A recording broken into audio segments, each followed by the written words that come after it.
compost because we hit a really major milestone of 1,000 pounds of food waste collected. So I'll just give you a little rundown of how our system works.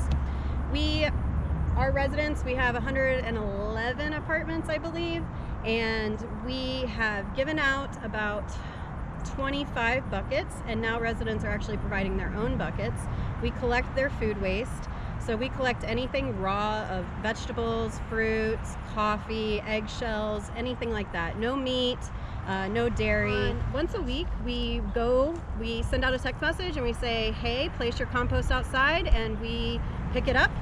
We weigh everything, we wash the buckets and return them. So the way that our system works is we have a 3-bin compartment. So now we are to the point where we are able to provide each of our rows, we have about 26 rows, with our own homemade compost. So that's a major milestone for us as well.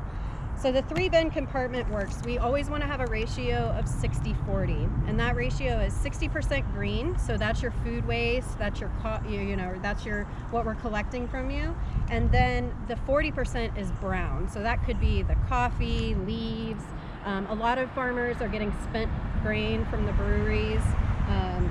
Any grass. This is our brown material.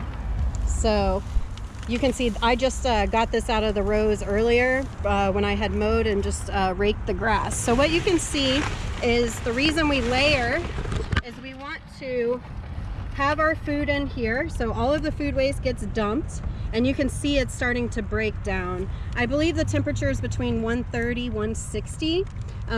But we put the cardboard on there so that it remains moist and it tends to break down faster.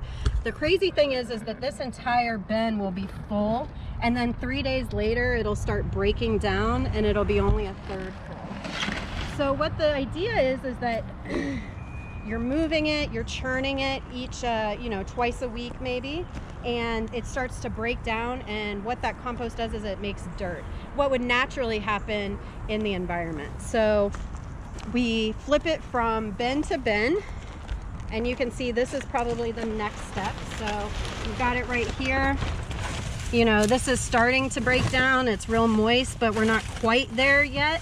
You'll have a lot of sticks and stuff just because we compost our vegetables, but then our finished result will end up in our next bin, which is essentially turns into dirt. We sift out the sticks and whatnot, but if you smell this, it has no stench. You never want any smell in your compost. You never want it to smell rotten. You never want it to be very buggy.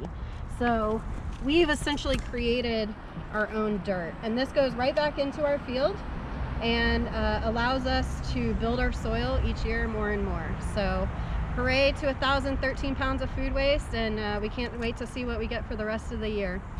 Follow us on Instagram, and you can check us out on YouTube as well for all of our updates. See you later.